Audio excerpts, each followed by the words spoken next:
2 1/2 plus 3 1/3 minus 5 1/6 എത്ര? അപ്പോൾ നമുക്കിത് വളരെ സുഖമായിട്ട് ചെയ്യാം. എല്ലാത്തിലെയും 2 1/2 3 1/3 5 1/6 ഇതിലെല്ലാത്തിലെയും ഹോൾ നമ്പേഴ്സ് എടുക്കാം. നമുക്ക് പൂർണ്ണസംഖ്യകൾ എടുക്കാം. അതായത് 2 പ്ലസ് 3 മൈനസ് 5 പൂർണ്ണസംഖ്യകളെടുത്തു. പ്ലസ് ഇനി നമുക്ക് ഭിന്നസംഖ്യകൾ ഒരുമിച്ച് കൂട്ടാം. 1/2 പ്ലസ് 1/3 മൈനസ് 1/6.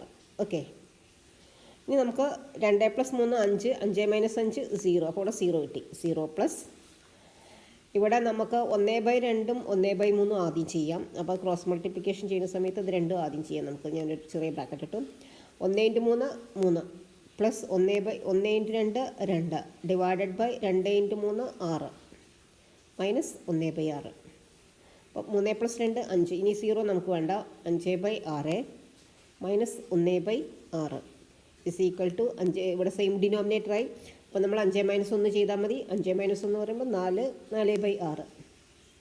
അപ്പോൾ നമ്മുടെ ഓപ്ഷനിൽ 4/6 കാണാനില്ല. അപ്പം നമുക്കിതിനെ ഷോർട്ടാക്കാം. ഷോർട്ടാക്കുമ്പോൾ ഇതിൻ്റെ പാതി എഴുതാം. 4ൻ്റെ പാതി 2, 6ൻ്റെ പാതി 3, 2/3. 2/3 ഓപ്ഷനിലുണ്ട്. ഓപ്ഷൻ ബി ആണ് answer. Okay, if you like this video, please like, share and subscribe. Thank you.